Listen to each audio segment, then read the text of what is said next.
Hello and good morning. Welcome to The Scoop here on Friday, the 6th of March. It's a very special day because not only is Luke not here, not only is Graham not here, we've gone for third place. I mean, Lee was first, but then he couldn't do it because he's in a meeting, so we've come down to the next one, which is everyone's favourite 1 in 50 episodes. You're getting an absolute treat today, ladies and gentlemen. Yeah, well, speaking of 1 in 50 episodes, it is our 100th episode of The Scoop on Monday. I can't believe it's gone that quick. I mean, we do 5 episodes a week, so obviously it's going to go pretty quick. It's going to go exactly 5 episodes per week. So, it's our 100th episode on Monday. Don't know what we're doing with it, but however, we've got something special planned later on today, haven't we, mate? Oh, bloody do we. I tell you what, I've skipped breakfast for the first time in 22 years. Same. I'm ready. I'm still on my monster. I've got to be caffeined up, #ad. But yeah, I'll let you tell them what we're doing. You're so excited. I am super excited. So, to be fair, it's not. Basically, later on this afternoon, instead of having normal dinner, we got challenged to a KFC mini popcorn chicken bucket. Is it like 80 pieces? I won't say it's mini, is it? It's a giant. It's a giant popcorn chicken bucket. 80 pieces per person. Yeah. Not between us. Oh, we're not sharing that bad boy. So no. It's going to be a 3-piece, I think, as in me, Connor, and Jamie. There was talks of potentially Jack and Craig taking part, but I think it's just going to be a 3-piece, which is great because it means we can do it behind this desk here. We could definitely get another chair in, but we'll be going live around dinner time. Not too sure on the timings yet because we've got stuff to do in between.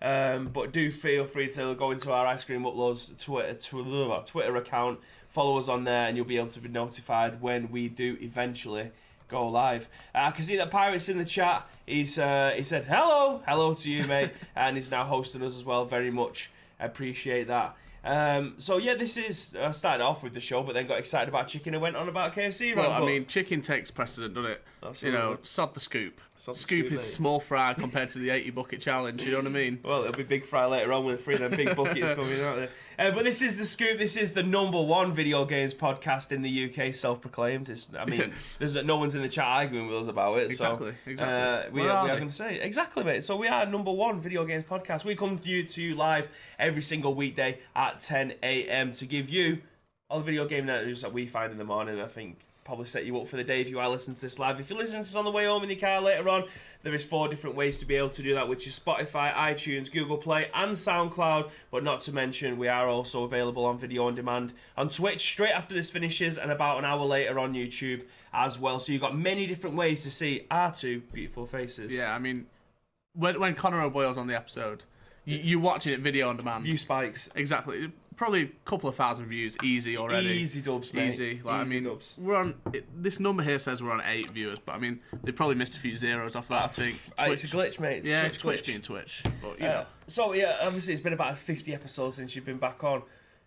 You've got your own company in Buzzkill, which we are both representing today. In honour of Connor coming on today, I thought, you know what, I'll put the Buzzkill t-shirt on because I'm that kind of guy. I like to support people.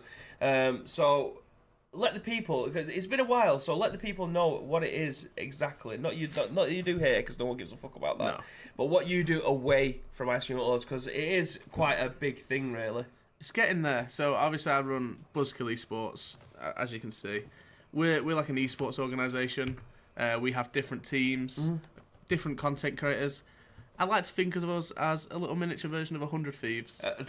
How miniature? Probably about £30 million less in revenue per day. A 30 million square foot housage as well. Yeah, I mean, that'll come. It'll come eventually. That's just small details, baby. Well, don't forget, I'm getting free stuff now. I've got 2 free Buzzkill t-shirts. I expect when you do start making 30 million, that I at least get 1 more. We'll drop you a hoodie or a beanie or something. Well, no problem. My beautiful presentation voice. You know what I mean? You've got to get me in the house some point, just interviewing people and doing random shit. Cannonballs in the pool, I can do that. That's again £100 an hour. £100 an hour. That's the straight value. If anyone wants to hire me for anything, £100 an hour, easy. Yeah, that's base rate, and then you add on to that as well. If they want you to talk, I mean, that's £200 an hour right there. Food bill, that's probably about £400. Food bill, you need at least a couple of those 80 popcorn chicken buckets. Or do it on a Tuesday when you can get 9 pieces for £7. The choice is yours. There you go.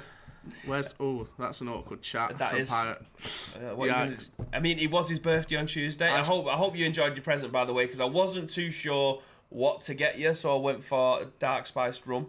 So I got it sent to him. You know what I mean? He sent me amaretto. I'm sending him dark rum. I sent him nothing. Well, he should be sending him a t-shirt because he's asking for one. Well, you can go to buzzkill.store. Well, to be able to go in there, you can spend how much on it? T-shirts like 16 quid or something. There you go. Spend your hard-earned £16 and come and represent. You've got birthday money.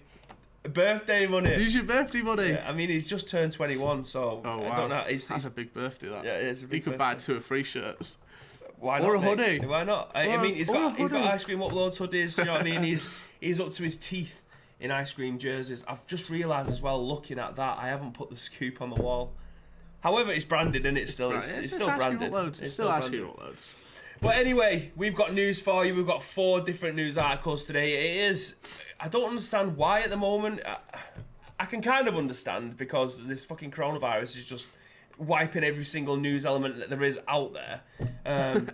It just seems to be the same thing. Yeah, well, no events, no games being sent out or anything like that. So the news has been extremely light for the last week or so. So on Friday, on Monday we had 7 news articles, and every day since we've had 3 or 4, and it's getting me down, mate. It's a bit selfish, isn't it, really, from Corona? It's a bit selfish. I mean, you can work from home. All you need is a laptop and an internet connection. Exactly. Get the events on. Sod health and safety. Yeah, it's fine to stream all the stuff. I mean, I read something on Twitter before about apparently if people are going to end up, dying, that because you can't attend the funeral because of the widespread thing, they're going to start streaming people's funerals. How fucked up is that? That's great, that. And that's a Twitch Prime if I've ever seen it. There's people just giving Twitch Prime stuff. I mean, I shouldn't laugh because it's horrendous. R.I.P. Nana.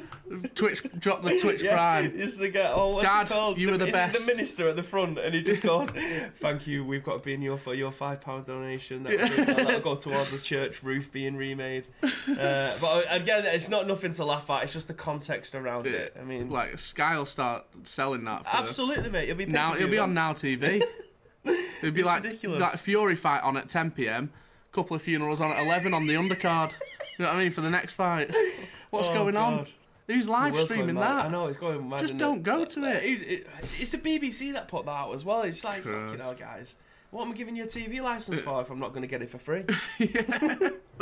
Imagine just tuning in to, like, you didn't even know the person. You didn't need a link for it. It was just on national TV. Straight after Songs of Praise. Just like, we've got Gertrude's funeral going on over here. Pirate said, I'm old now, I don't get birthday money. Well, you got a birthday present from me, mate, don't worry about it. Graham, so for some context, there's a call going on in the other room, like Jelly Media stuff, right? Graham isn't even in that room.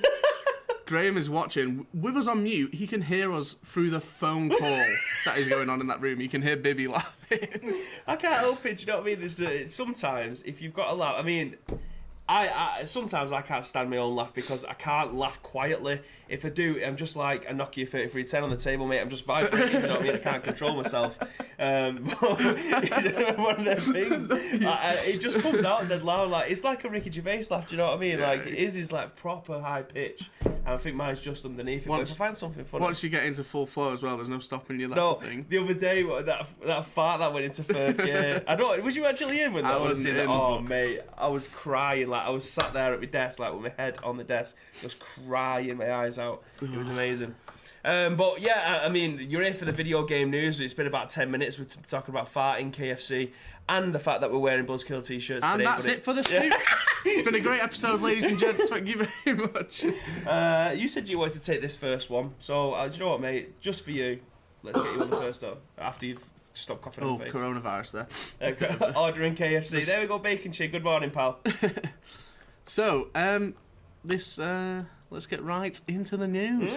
Sorry, Keemstar, we'll probably get banned for that now, I think. Sorry, Polygon, I apologise. I do have ad blocker on because the adverts on most websites piss me off and we can't read the news. Where did our ads go? It's hidden behind the wall. So, this is an article by Austin Gosling. Twitch streamer Pokimane signs exclusive deal to stay on the platform. Woo! So, yeah, Pokimane, one of Twitch's most popular streamers, will remain on the platform thanks to a new exclusive deal with the streaming service. Pokimane made the announcement with a lavish and on-brand hype video. Video starts with the "You Ubiquitous. Oh my god, that was incredible. Yeah, cheers, You've been reading a lot. Top set top set in English, me. Top set. Bottom set maths, bottom set science, but I was pretty good at reading. So, with the ubiquitous trailer voice teasing a massive new announcement before Pokimane shows up to tell everyone that she's not announcing anything because she's staying on Twitch. Pokimane, pass me some teeth. I need to put my... Main. I need to just read the last bit. Main. I need to put my teeth in, baby. It's too early for this. Pokimane, who is represented by the United Talent Agency, started. I can feel myself like messing words up. Do you want me to carry on, mate? No, I've got this. Sure? I'm a pro. All right, okay. I'm a pro. I'm going to battle through. Steam through it. Started streaming on Twitch 6 years ago, and has since built one of the platform's largest followings. With nearly 4 million followers, she's one of the top 10 most followed channels. Pokimane's Twitch success has also translated to the other platforms, with 4.6 million subs on YouTube and the same amount of followers on Instagram. It's pretty decent, that. Wait, so she's got 4.6 million on YouTube and the exact same follower count on Instagram. That smells like a view bot to me. That sounds like a follow bot if ever I'd smelt one. Dodgy. Earlier this year, Pokimane announced that she is providing $50,000 in gifts to the University of California Irvine's eSport department. It's pretty cool. That is very cool. I mean, she couldn't give like $60,000 though, I'm just saying. Her decision to stay with Twitch comes after a number of the platform's highest profile streaming leaving for exclusive deals with other sites. The wave of departures from Twitch began last summer when Ninja signed an exclusive deal with Mixer. Ninja was followed to Mixer shortly after by Shroud, while streamers like Jack Courage Dunlop began streaming on YouTube and Disguised Toast moved to Facebook Gaming. More recently, however, streamers like Dr. Lupo, Lyric and Tim the Tatman have chosen to stay with Twitch. That is the end of the article. Oh, I made a meal of that, didn't I? Tell you what. Don't worry about it, mate. It's your first one in 50. My 80-piece popcorn chicken bucket's going to go down easier than that did. God help the bloody podcast listeners. No, it's fine, mate. Don't worry. You know. I say podcast listeners. They all turned off when I said Pokemon 4 times. Oh, there's new Pokemon news. No, it's just yeah, Pokemon we're gonna start getting Pokemon ads on this now. For the algorithm. So, in your honest opinions, where do you see this kind of stopping in regards to streamers moving over and switching platforms? Bit of back story here. We've covered recently that Mixer's department who's looking after their streaming, I don't know if it's the influencers or the development of the platform or a team at Mixer's HQ are currently not feeling ambitious enough. Yeah, I think it's like the morale's down. Yeah, the morale's down. So where does that leave us in terms of their growth? Because if Twitch managing to keep streamers like this who are doing exceptionally well, they've already got the fan base, but then you had people like Shroud and Ninja moving over to Mixer, and it not really, I mean, it did for a very short amount of time make a dent in the streaming world, very much like YouTube gaming did way back when, but obviously that died and no one's using YouTube gaming. I don't think it exists anymore. Where do you think that the line is going to continue to be drawn? I think it will come down to a accessibility point. So Mixer's in a good spot for that because they're like Microsoft owned.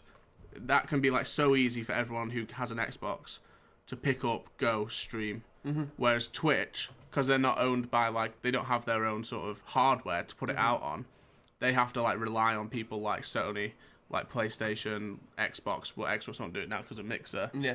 So if you can load up your Xbox, you're a 16-year-old kid, you've never streamed before, and on that homepage it goes, press this Mixer button, and you're live on the platform. You put in your username, make a password, and then you're live. And you're like, whoa, it's so easy. And then all you have to do is bring the chat up on your phone or something, or your laptop, and you go in.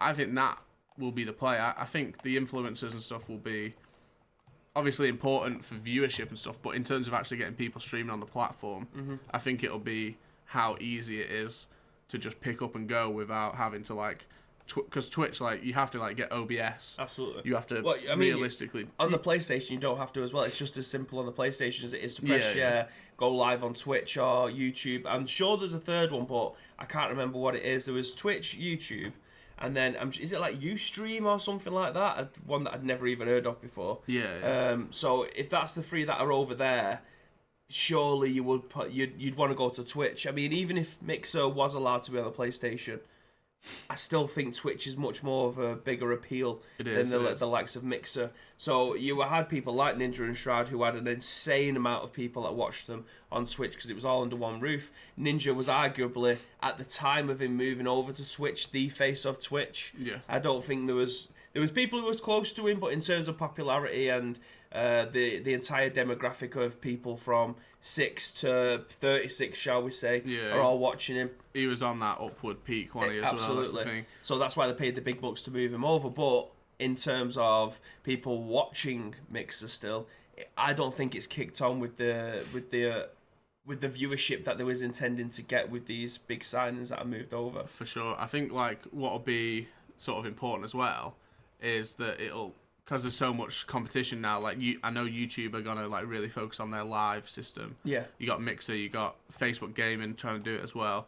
I think it'll make them all offer better services, make them offer better incentives for streamers to stream on there. So like rather than getting $2.50 per $5 sub, like Twitch might go, we're giving you $4 per $5 sub, and then like Mixer might go, we're giving you 5 free subs to any challenge you want for every month. Like I think it'll make them all compete and give a better service in general. It's interesting though, like all the established people who have been, like it said in the article that Pokemon's been there for 6 years grinding out on Twitch, and she's got an incredible following on Instagram, on YouTube, so she could pretty much she would have had the world in her hands at one point for them to be able to say, right, we're going to give you $5 million to come over and stream on Mixer and things like that. Do you think there's an incentive out there for people to want to jump ship that isn't just for the money? Because the thought of rebuilding your brand again, fair enough with the likes of Mixer, with the likes of Ninja, Shroud, and if Pokemon was to go over as well, they would instantly take, I want to say, half their fan base, because the likelihood you're going to take a good portion over with you anyway. Yeah, but having to rebuild it again from scratch, I'll say in air quotes. Yeah. For me, I would absolutely hate to have to do that, but I'm not a person that's got 4.5 million subscribers and followers. I think like the good thing is that streaming is like volatile. Like you can blow up overnight, but you can also like become irrelevant pretty much overnight. So I think if you get one of these deals that's exclusivity, at least you know you've got a guaranteed, right, I'm guaranteed to earn 2 million. Like my entire Twitch earnings for the year are guaranteed. Anything I earn now is on top of that. Mm-hmm. And I think it lets you have a bit more creativity with your content. Oh, absolutely. Like you don't have to, if Fortnite's big and you hate Fortnite, you don't have to stream Fortnite. You can go stream Final Fantasy. I know Ninja did that a lot when he switched over. He started streaming different games because he didn't feel like he had to stream certain games just because the viewership was in those games. So I mean, that's it's albeit you're having to start from scratch again, you're kind of putting yourself in a reset mode. So you're able to open your eyes back up and your mind to create more content around more things. Exactly. Yeah. And for me, I mean, as a person who's always streamed a variety of games, PES and Resident Evil will always be the 2 games that I go to. Clearly, just doing it for the views, mate. Exactly, I'm just doing it for the views. I mean, fucking hell, no one was playing Resident Evil at one point.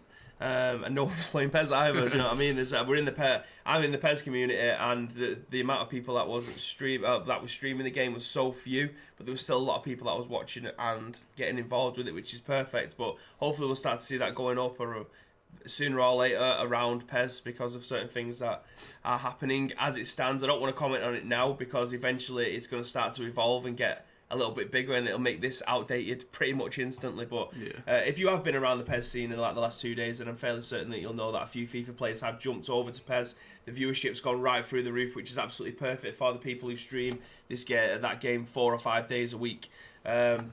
So good luck to all them guys. Hopefully you'll see a spike in your views going up sometime soon. I see a lot of people that are starting to make a return back to PES, which again is I need more people streaming PES so I can start to watch a lot more because there isn't enough content out there for me anyway. So yeah, we'll see hopefully a lot of returns coming back sometime soon. But in regards to people jumping platforms, I think Pokemon's done the right thing in staying with Twitch. Obviously, I don't know her. I don't know her personal life. I don't know her management team and what they want to say to her in regards to staying in Twitch. But I think for her and the way that her fan base is now, it's the right move.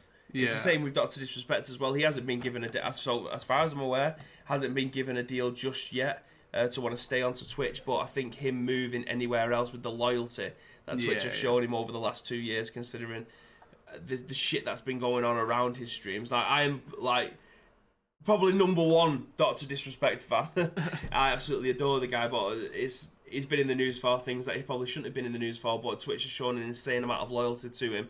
To want to keep him on the platform. Fair enough, they might have banned him for a month at one point, but he's still made a return and he's still bigger and better than ever. But him showing loyalty to Twitch and wanting to stay there, Pokimane doing the exact same thing, it can only be good for their fan base. Yeah, for sure. I feel like she's now getting paid guaranteed money for something that she was already doing. Yeah, it's a no-brainer. It's a big win for her. Like, I always see Pokimane as like not a huge streamer, but she obviously is. Like, I actually didn't know she had 4 million followers. Like, that's crazy. Like, I kind of thought Pokimane, I see her as one of those that if she switched, her viewership would like hit hard. Yeah. Like, I don't know why I perceive it like that. Like, just from like going from Ninja, who had like 14 million followers or whatever, and his viewership got cut like probably like 4, 5, 6 times less than what he was getting, and like he was getting way more views than Pokimane. So I feel like if Pokimane switched, like it would hit us so hard. So I think staying on Twitch is just like like you say, no brainer. It's an easy win. I imagine though the reason why she's had to sign, and the same reason why TimAttackMan and Lyric and things like that, and people like that who have been paid to stay. The reason why they've been paid to stay is because I bet your ass that YouTube and Mixer both would have attempted to try and sign them. Twitch aren't gonna go out of their way to like go, oh, you're already streaming on here. You stream on here every day, but we'll pay you 10 million to do it. Twitch will like retrospectively react to Pokimane. Will come, their management will go, look, she's got an offer. She's going to earn millions just by doing the exact same thing on a different website. Can you match it? Yeah, absolutely. I mean, it wouldn't surprise me if Twitch went, we'll match it plus 10% just to keep it sweet. Yeah. There's people who go onto platforms to watch one streamer, one content creator, which is absolutely fine if you are a content creator on that platform aiming at a demographic. And me, if I was a Pokimane fan and she was the only person that I was watching, then I would probably follow to each platform, whichever one she was on. However, as someone who follows like over 300 people on Twitch, if I'm going onto Twitch and I see like 10 people on the side, then I will have favourites that I will dip into and watch. That's the people that you lose, like. Because I often go onto Twitch not knowing who I want to watch, and I'll see who's online out of my follow list. I'll see who's on the recommended channels, and I'll just click into like just someone I follow who's on like 20, 30 viewers. Whereas if they were on Mixer, 10, 15 of those viewers might not have clicked on the channel because they were recommended. So I can't remember the last time I went on Mixer. I basically made a Mixer account just so I could watch Shroud because I absolutely loved watching Shroud stuff. Watching him play anything is incredible. If you like the fundamentals of someone being so fucking good at a game that you have to watch it, then Shroud definitely is the person to be able to go and watch. But because I don't go on Mixer, I haven't watched Shroud in months. It must be at least 6 months. That's the thing, like, sometimes I didn't follow Shroud, I don't think, but I ended up watching him quite a bit because he'd always be on, like, the recommended or, like, one of the top streamers, and I'd just click into it. But I'm not going to Mixer to find him. Yeah. Because I don't care enough. Like, there's not enough people on Mixer that I watch. There's like one person in Buzzkill who I will open their stream every so often when I'm not busy, but only because I have the link that I've just tweeted. Yeah. Like, I wouldn't go on to Mixer to find them, and it's just... But then again, like, you could have that same sort of loyal community just on Mixer. It's just about finding it and taking the risk, I guess. Ultimately, these content creators, it is their full-time job, and I do not blame them for securing the bag. No. Because having a multi-year deal worth a stupid amount of money, knowing full well that they can...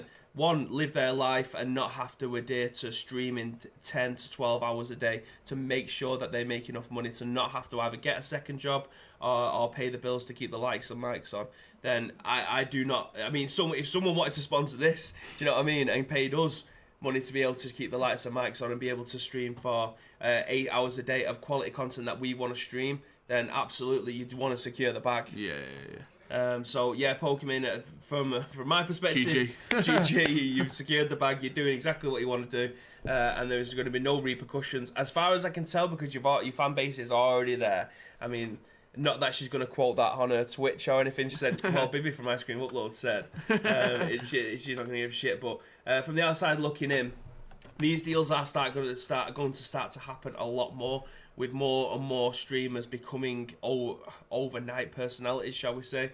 Yeah, it's a great move for her. You gotta say. You love to see it. You do.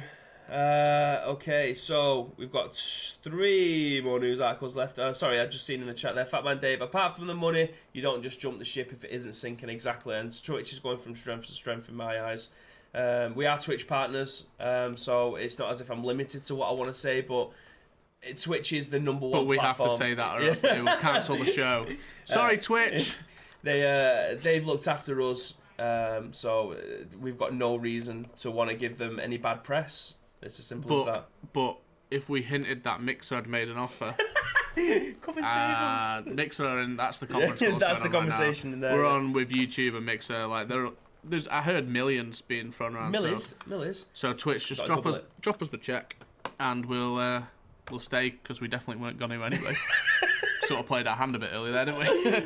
Like, we love Twitch. We're never gonna leave. But if you could pay us to stay, that'd be great. So this is a very brief article. I don't know if anyone's interested in this game. It's going to be, I think, it has been touted as potentially one of the games of the year. The trailer got released yesterday. It was a Ghost of Tsushima. It's a very small article, so I'm going to leave it playing in the background. I won't play the sound because that is how we get taken down off YouTube.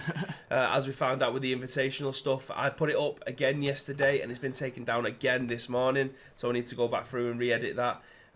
So yes, and that's why Twitch is number 1. That's why Twitch is number 1, because you can go back onto our video on demand and watch the invitational from last Friday. This time last week we was gearing up for the most must-see esports tournament of the year in regards to PES. Oh baby! And did it deliver? You can bet your ass that it delivered. I mean, over 2,000 live viewers. I think it delivered, mate. It delivered. We give the fans what they want. That's what we do here at Ice Cream Uploads. So this has been written on The Verge, and it's been written by Jay Peters. It states the PS4 exclusive Ghost of Tsushima will be released on June 26th, which is, I think, about 3 months from now. So I'm just going to play the video, make sure that it is on mute so that it doesn't blow your ears and get us a copyright strike. Sony has announced that Ghost of Tsushima, Sucker Punch's action-adventure game, is set in the feudal Japan. Will be coming out with just a few months on June 26th. Sony has also released a new story trailer for the PS4 exclusive, which you can see at the top of this post. The trailer focuses on the protagonist, Jin Sakai. Is that right? Jin Sakai? Oh, butchered that big time. And some of the characters... Jin Sakai. Pokemon and Jin Sakai. And some of the characters he meets along his journey. It also showcased brief moments of the game and sword-based combat and some stealth gameplay. There will be a number of... Do you like stealth gameplay games? I'm so bad at them. I mean, yeah, I like them, but like you say, like I end up getting like full red. Yeah. The whole gang coming at me. The 5-star wanted. The compounds running out with the guns, like it's a sword fight, but they've got guns somehow. So I've pissed them off so much. There'll be a number of editions of the game that you can pre-order, including one that's $169.99. Oh, it's not for me. And comes with a replica samurai mask. Though disappointingly, Sony says that it's not actually meant to be worn. It's not a mask then, is it? So it's not a mask. Don't call it a mask if I can't wear it. It's something for the wall. So as you can see in the middle of the screen here, for all of you visual viewers, you can see that the trailer for Ghost of Tsushima is being played in the background. The graphics look insane. I tweeted it out yesterday on Ice Cream Uploads. There we go. See a little bit of the action here. You know what we needed? Did you ever play Tenchu? No. You never played Tenchu? It's a brilliant game. Well, if we went through all the games I've never played, yeah. I'd be kicked off this podcast. Alright. But yeah, Tenchu was a brilliant game. I mean, this is probably the closest that we're ever going to get to a new Tenchu game. By looking at what we see on the screen here. Did you ever play Ninja Gaiden? Is that another one? No comment. No comment, okay. No comment on Ninja Gaiden 2. Played Call of Duty. Did you ever play Striker? Not a football game. No, never played that. Right. No, I'm just going through different like sword games here. It was Striker with a Y. Oh, not the football game. No. Let's have a look. Let's have a look on the old Google. Oh, that's a company. That's a company, mate. But that's older than me, though. Yeah. What are you on about? So, yeah. 1993 that came out. Of course I didn't believe play it. Do you not like to go back and play older games? No, not really. Not one of them guys? Not for me, Jeff. No. It's not for me. Okay. I'll play, like... I don't know, I'll tell a lie. Call of Duty 5, I stayed on that for a couple of years. So is that as old as it goes? That's as old as it went. 2 years I stayed on Call of Duty 5. I'm sure it was called Striker. Have I got it wrong?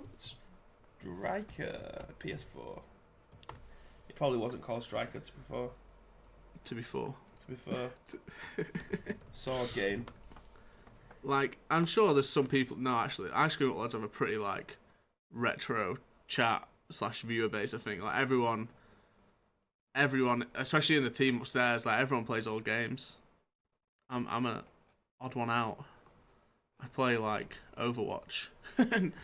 Yeah, but that's not... I mean... Teamfight Tactics. We've got a very eclectic video game taste in the office. So there's a lot of people that play RPGs. Some play JRPGs. Some play MMOs. So we've got a lot of different games. I'll tell you what, I play the most retro game of all. Go on, mate. RuneScape. Old school RuneScape, not new school RuneScape. Get me on that old school RuneScape. Chop in them trees with Alistair. I don't think it was actually called Striker. I think I was just talking absolute shit. So have you just made that up? No, there was a game that came out on the PS4. Anybody who's in the chat can back me up. It was a game that came out on the PS4, and it was like a platforming sword game. And I cannot remember what it was called. I think you just made it up to try and embarrass me on stream. I couldn't have done. I'm not that fucking stupid. Pirate just said, that's the weirdest way to say the viewership is old. Well, I mean, he's danced around the point a little bit there. Look, I mean, I'm getting old now as well. Yeah, I know. I'm 22. I know, almost 23. I mean, I could just go into my PlayStation. I'm feeling like I'm feeling retro myself. I mean, this 80-piece chicken is definitely going to age us up by the end of it. I'm going to not feel well straight away. We might have to go home after lunch. I agree. We might have to take a personal day. So I don't know if anyone's just realised that I am kind of padding Shovel Knight. It wasn't Shovel Knight. I'm sure it came out Craig. like. It came out like at the beginning of the PlayStation 4. I'm sure it was one of the first free PlayStation 4 games, like on the PlayStation Plus stuff. Craig, you're better than that. You are better than that, Craig. Come on, don't be coming out with this. PS4 game. Is it? I'm sure it was Strider, not Striker. It was Strider, wasn't it? That's what it was. Strider. PS4. Pirate says he's 22. Walks away sadly. Strider. Here we go. That was what it was called. Do you know what I mean? I don't even need you lot. Strider. Boom. Platforming. Look at this guy. Oh my god. Yes, please. That looks bloody awful. Please tell me somebody else has played this. I could not have been the only person that's played this game. Bibby is the only person who bought this game, hence why it was made once and never again. No, it was an amazing game. It was really, really good. I mean, I love a good platforming game anyway. The old school 2D ones, fair enough. The 3D ones, yeah, they look cool, but this was so fast paced. Like the amount of flicks and tricks that you could do. Flicks and tricks. Yeah, look at this, mate. Look, try trick shotting on Modern Warfare 2. That's tricks and flicks. Look at this. We're going to have a nice little action replay. Watch this. You ready? Woo. He's going to jump. Boom, boom, boom. Hello. He's bloody nailed him there. Yeah, flicks and tricks, mate. But yeah, Strider, it was amazing game. It wasn't called Striker. I was close. Nowhere near. I mean, it was just a Y instead of a K. No idea. But yeah, that's Ghost of Tsushima. I do generally think it's probably good. I mean, we've got way off tangent there. No, that was exactly what we were talking about the whole time. Ghost of Tsushima. I'm just trying to educate. Do you know what I mean? I am old compared to you. How old are you? 22. For fuck's sake. So I'm 30 this year. I mean, I'm not as old as Pirate, and I'm not as old as Craig. Not many are. No. So, I mean, I'm trying to educate. We're not as old as Jamie. Jesus, when he starts talking about games, it's like, back in my day, the Amiga 5. I mean, I like playing old school games, but I mean, there's a barrier. Yeah. There's a barrier there.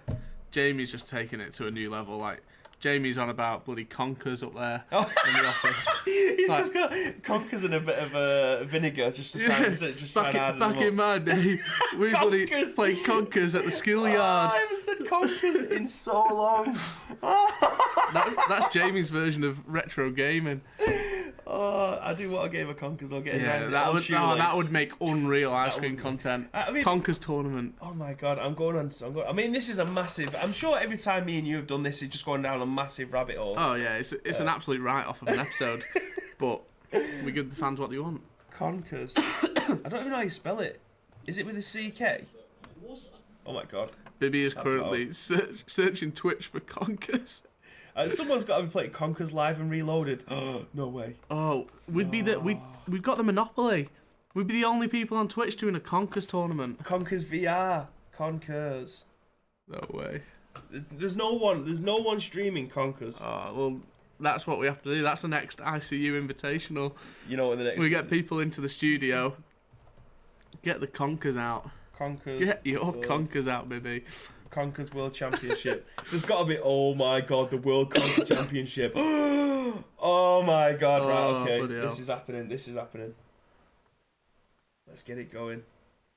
Let's see this guy. Oh, they've got a brass band and everything. Oh, they've got an announcement. Look at that, getting smashed. Oh, there we go. Oh, he's nailed him.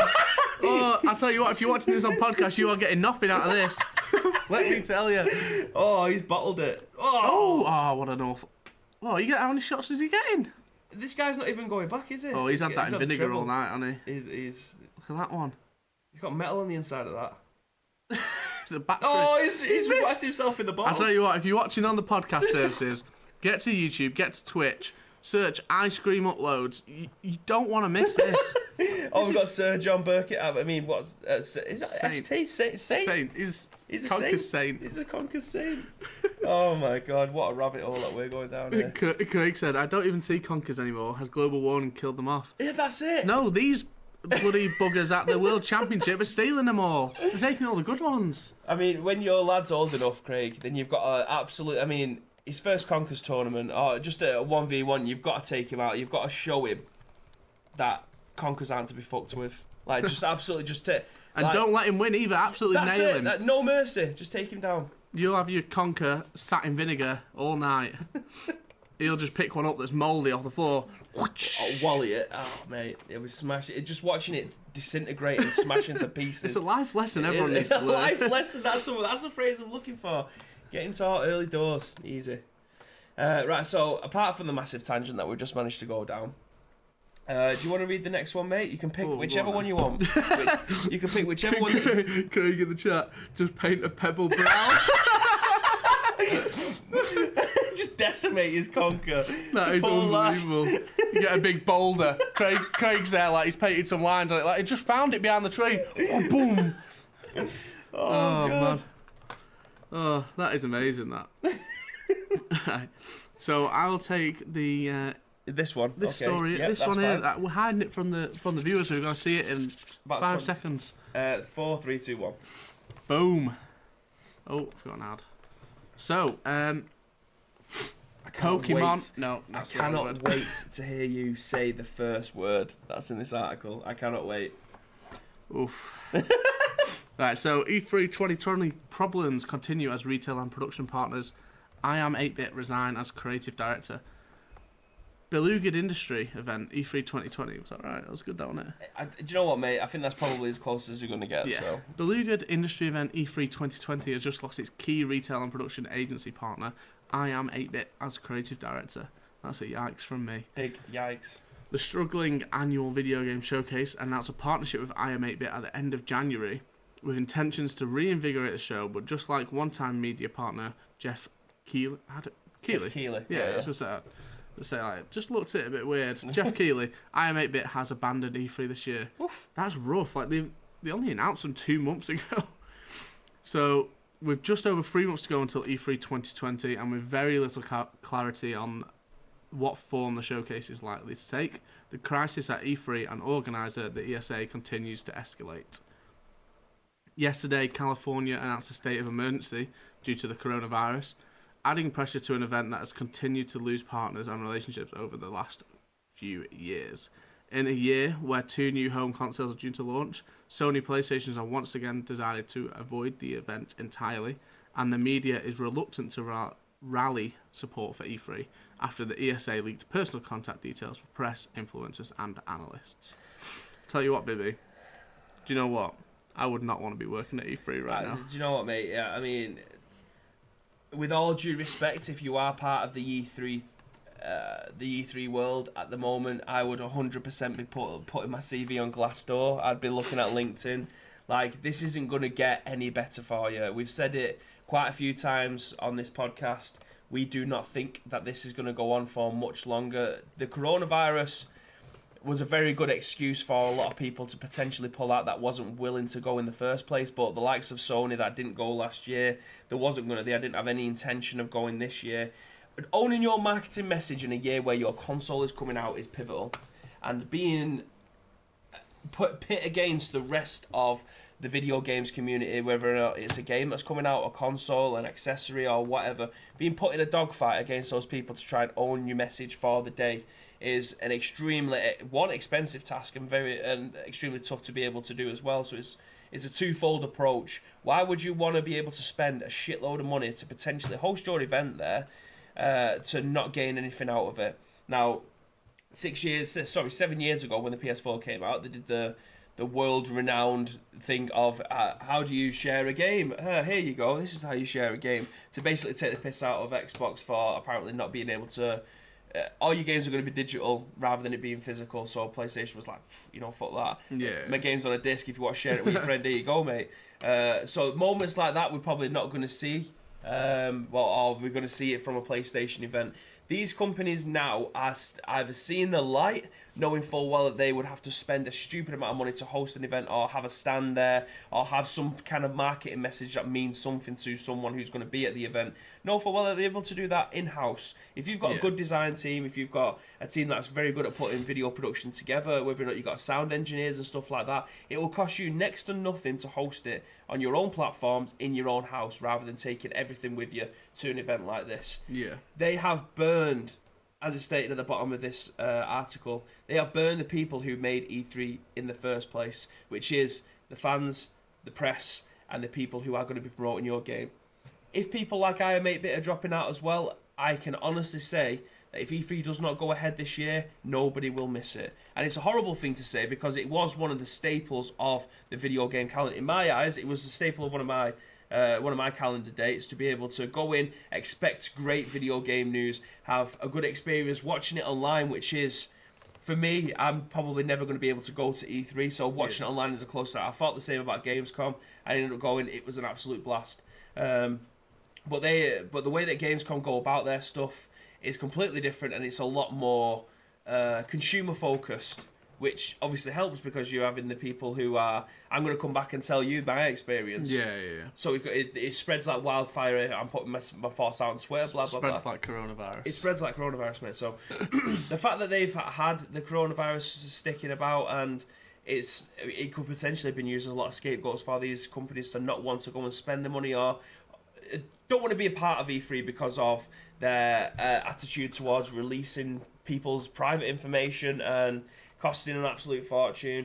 I'm kind of repeating the same point here, but in different ways. Yeah. Because there's a lot more to it than what we're seeing or what's being written. So picking up I Am 8-Bit in January and then them resigning within the space of 2 months is a massive red flag. Mm-hmm. Like, they're meant to be the creative director, like, brought in, and then they've obviously something is that bad and the situation is that much of a mess that they've gone, we don't want to be associated with this at all. We don't want any part of this. There is that part, or there's a part of what are we actually doing here. Like they probably created a profile for someone to be able to look at and say, actually, these are really good. Let's fire this out. Let's fire this out. Let's fire this out. But someone on the E3 side is probably saying, no, we can't go with that. So they're sat there, created all this work and said, actually, what are we doing here? Yeah. So they just pulled the plug and got out of it. It's probably the best decision from them as a company at the moment. Yeah, I mean, I'd never heard of them till this. And it seems like a good move. Well, fortunately, the old saying of any press is good press, in this case it really isn't. Yeah. I think E3 is in the final stages of organising its own funeral. I didn't think the PAX East event was going to go. As in, I didn't think it was going to go ahead with all the investigations, all the coronavirus stuff going about. I didn't think they'd want to put that on. But it went ahead and it looked like it was an absolute success. So again, fair play to making the messaging strong enough that people still wanted to go regardless of what was going on around the area. However, with the bad press leading up to this in the last 2 or 3 years against E3, it's... I think they need to start... It's like evolve or die time for E3, I think. It's like you say, like Sony and Microsoft, they're going, why would we pay E3? Like, we can just do it ourselves, people are still going to watch. Yeah. And, like, they're big enough, fucking way bigger than E3 is, to put on their own event. They can do it themselves. You can stream it to Twitch. Like, everyone can watch it still. Xbox will claim that they're at E3, but they're not at E3. They're in the building over the road at their own Microsoft Center, putting on their own conference. Whereas they would have expected PlayStation to come into this area. They'd expected Nintendo to come into this area and give a press conference. PlayStation State of Play is not anywhere close to being as good as the Nintendo Directs are, but they're getting there. And to be fair, the last PlayStation, not showing any bias, but the last State of Play that we had showing the Resident Evil 3 stuff, so obviously it was a massive success in my eyes. But eventually they'll get to owning their own marketing message, which is perfect. It keeps costs down. It keeps people involved a lot more frequent. If they're doing it once every quarter or twice every quarter, then it's the communication between the people who are buying the games, playing the games, writing about the games is there with the people who are creating them, which is absolutely perfect. It's perfect as well, and for like people like Sony and Microsoft, it takes out the reliance. They don't have to wait for E3. They don't have to worry if E3 are going to get bad press. Is that going to affect our numbers? They just know, like, they own it. Like, if they get bad press, if Sony get bad press before their State of Play, it's on them. If Sony get good press, it's on them. Whereas if E3 get bad press, it tarnishes everything. Yeah, exactly. Yeah, I mean, everybody wins E3. Each person that goes onto the stage wins E3 until the next person comes on the stage. Yeah. So all of your market messages could be dashed around social media, could be all over the venue or whatever, until the very next publisher or developer or whoever it is that's going on stage next will then win E3 because their conference was better than the last one every single time. Like, that's what it feels like for me as well. Sorry, not to say it as well. That's what it feels like in my opinion. The messaging changes every single time someone goes onto the stage because, again, it's a completely different message. Yeah. So it's like you going on the stage and doing a Buzzkill one, and then 100 Thieves going on straight after you. Do you know what I mean? Like, fair enough. I'm trying to think of other organisations. I'll take opening up for 100 Thieves. Yeah, you take it. You take the opening act. But, I mean, theirs is obviously going to beat yours, not just because of the numbers, but because theirs is probably the most fresh in people's eyes. Yeah, exactly. They've got a lot more... People have a short memory. Exactly. It's like whatever they've just seen, it's like, oh, it's the best thing ever. And then someone else, FaZe come on and do something like crazy and funny, and then they're like, forget about the 100 Thieves thing. That was the best thing I've ever seen. Exactly. So I like the fact that we're still going to have places like Gamescom where announcements are going to be made. You're going to have the fan interaction where they're able to go in and play games. That is absolutely incredible. I think we need more of those rather than marketing events. Yeah, I think the making it an actual event that you want to go to and have fun at, play new games at, and making it like a really good consumer experience. Yeah. I think that's definitely an angle like that will stay. But like you say, like E3 is just like a conference show, and it's like go up on the stage, do your presentation. It's like, yeah, I mean, I still watch them, or I watch the clips of them, but I wouldn't really want to be asked about going particularly. Well, we here are putting plans in place to be able to do a watch along with this. So if you are interested in hearing our thoughts and opinions, well, you probably are because you're in the Scoop now and you're listening to this on podcast. If you want to hear our thoughts and opinions live as a Scoop special, we will be doing an E3 watch along. Obviously, if E3 goes ahead. Well, obviously E3 it's not more aimed towards the consumer side. It's more towards the business side. And we, as a business, I've gone to E3 before and made lots of business decisions with that, which is absolutely fantastic from our perspective.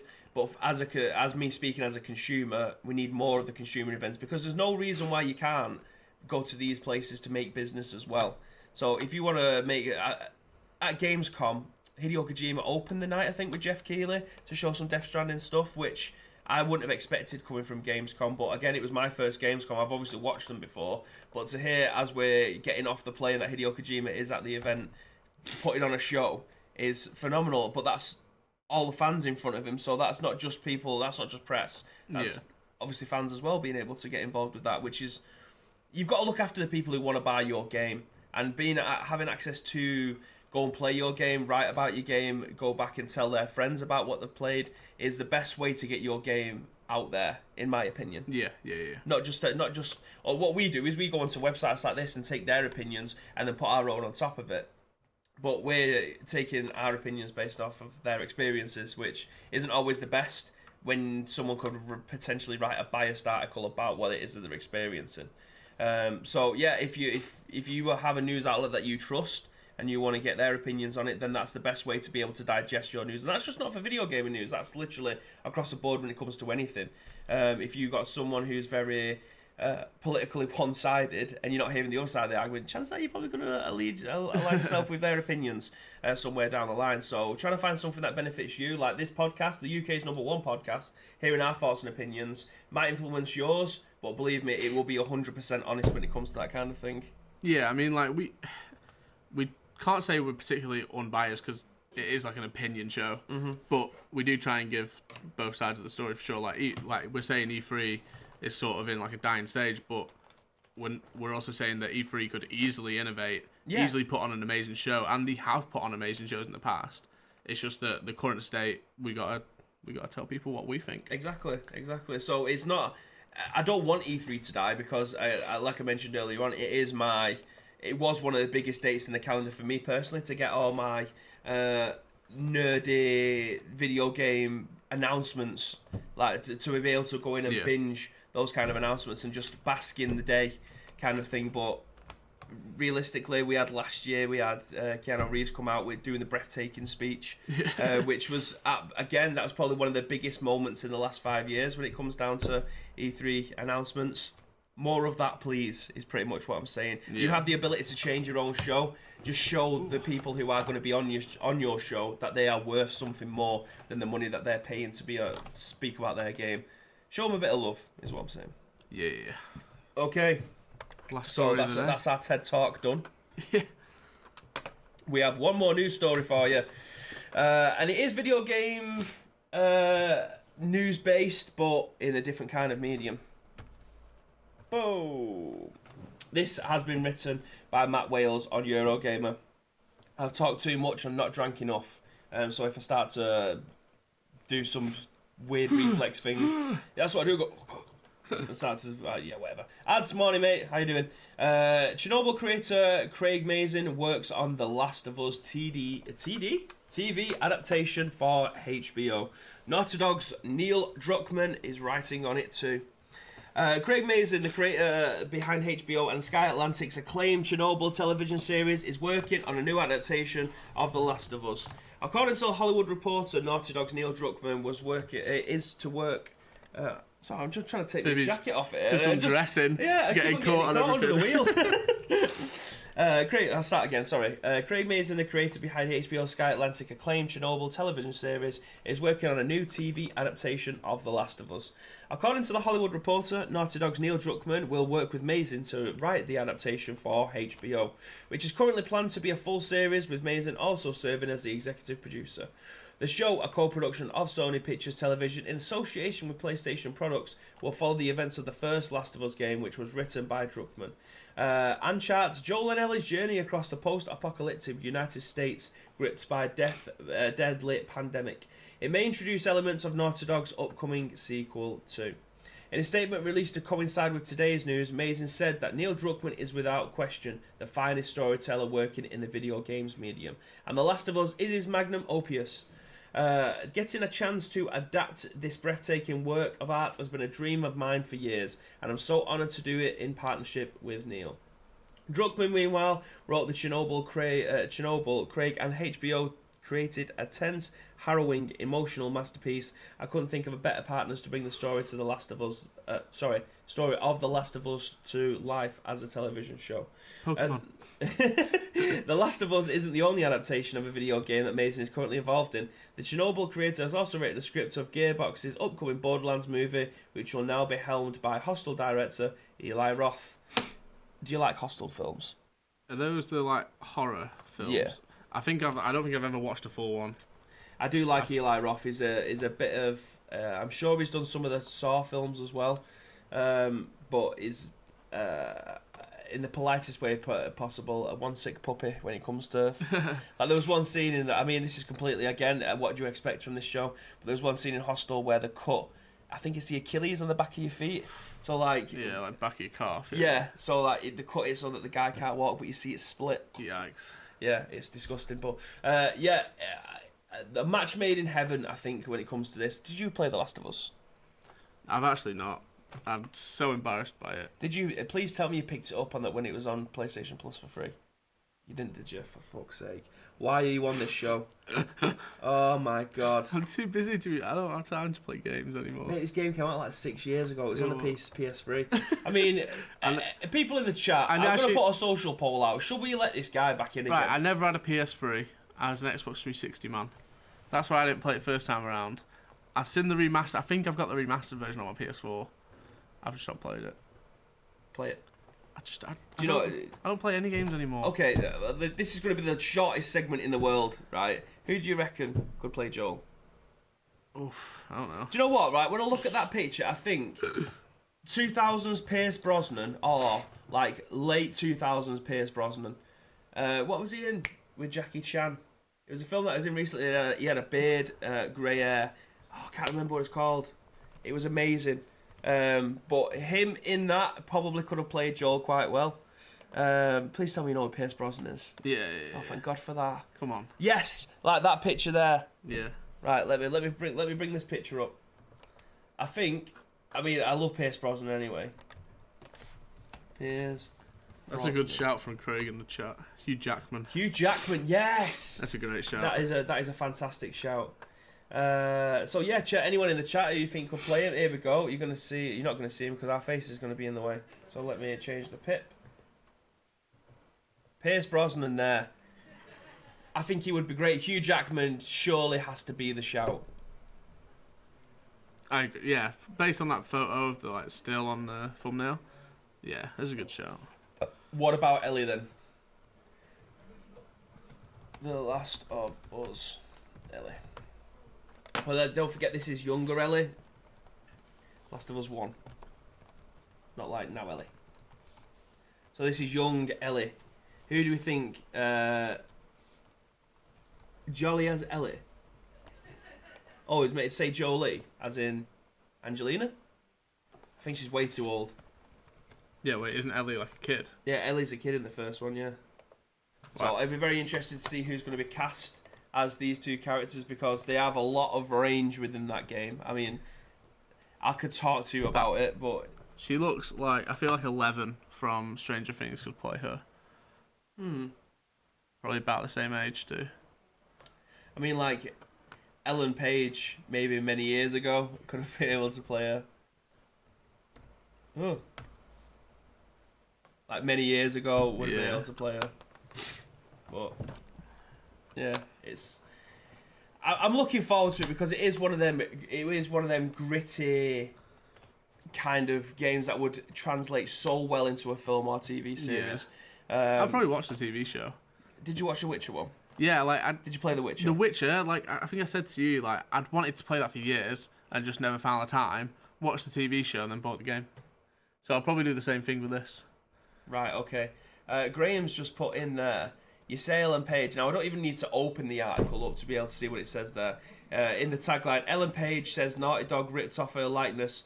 Do you know what? she's probably got a case there. Oh my because God, look at that. Bring that up on is that from the link? Yeah. Right, okay. That is crazy.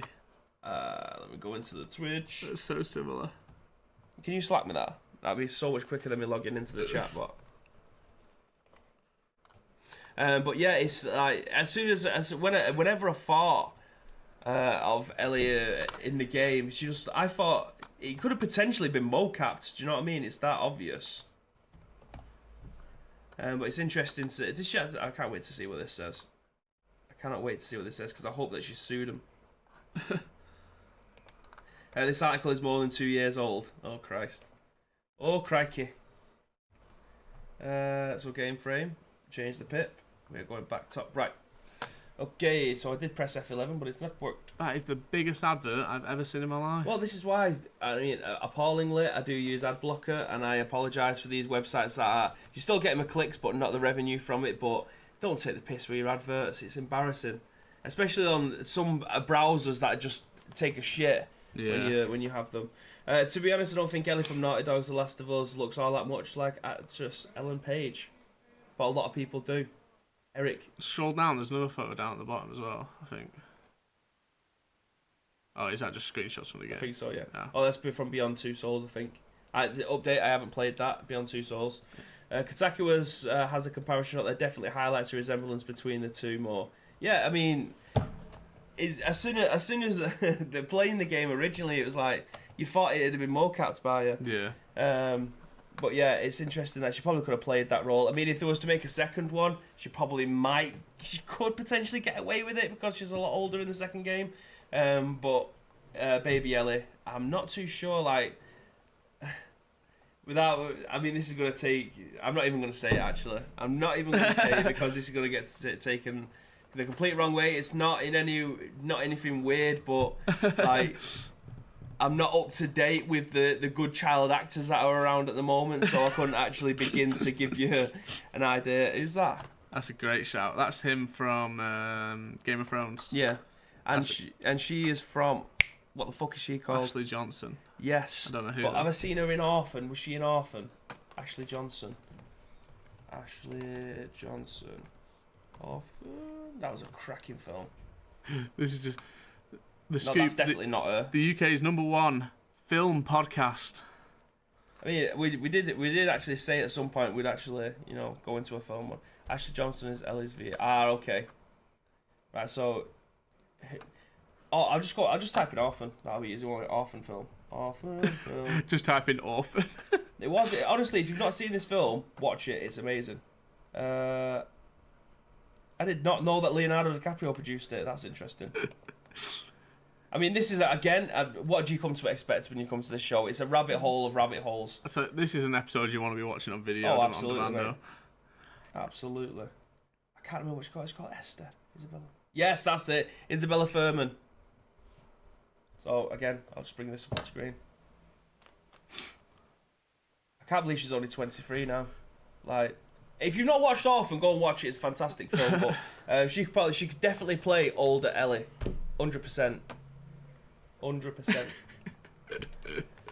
Have we finished with this rabbit hole for today? Yeah, I think the people have had enough of us just like drifting off into just rambling and chatting like we're not hosting a podcast, but it's been good fun though. It's been good fun. So if you are listening to this on audio podcast and you think you've had an absolute terrible hour, and if you think of two actors, actresses and actors, are you allowed to say actresses still now? I don't know. I think they're just all actors. Yeah, okay. So if you find two actors that you think would suit the role of Ellie and Joel, do feel free to reply back to us. We'll take all of them and probably talk about them when we go on another tangent at some point in the near future. But I think that is it for today on The Scoop. Don't forget, we will be going live later on today. You need to keep locked into the Ice Cream Uploads Twitter because we're not going to give you much notice as to when we're going live for the KFC Popcorn Chicken Challenge. It better be soon though, because I'm starving. I am starving, mate. What a bad idea to skip breakfast. Idiots. Well, the thing is, could you have potentially expanded your stomach? Or could it have been full? I feel like I need to go and get some for pre-lunch. Go and have like a big meal. But then quickly take the 80 nuggets or the 80 piece of popcorn down straight after before I fill up. Yeah. So and then probably puke. It's going to happen, mate. I mean, if I haven't got any sauce, it's going to be dry. Oh. And you don't want that, do you? You don't want a dry nugget. You don't want a dry nugget. But anyway, we very much appreciate you joining us this week. We'll be going live again soon. Not entirely sure. We'll be going live today again. We'll be live over the weekend as well because I've got a lot of games to play. And Samantha is not. She's been in the country for like less than 48 hours, and she's pissing off and leaving me to go out. So I will be streaming again, but we will be back live on Monday at 10 a.m. with The Scoop. Is there anything that you want to say? I just want to tell everyone to stay frosty. I've stole it. Oh, I've stolen it though. I've still got bits but now to you're going to be copying me. No, I'm not. I've stole it. I thought you was going to pimp out Buzzkill or something like that, considering we're both wearing it. No, You've had I wanted to dive in, the floor. take your big moment away. He's fuming. He's raging. I tell you what. So, if anybody has any video game news that they want us to contribute to, if you have a voice that you want to get heard, then do feel free to tag in the Ice Cream Uploads Twitter accounts. You'll be able to find us. Graham's put them in the chat for those of you that are live in there, but it is at Ice Cream Uploads across all social media platforms. But there is only one thing that I need you to do. And Connor, what is that? Stay frosty.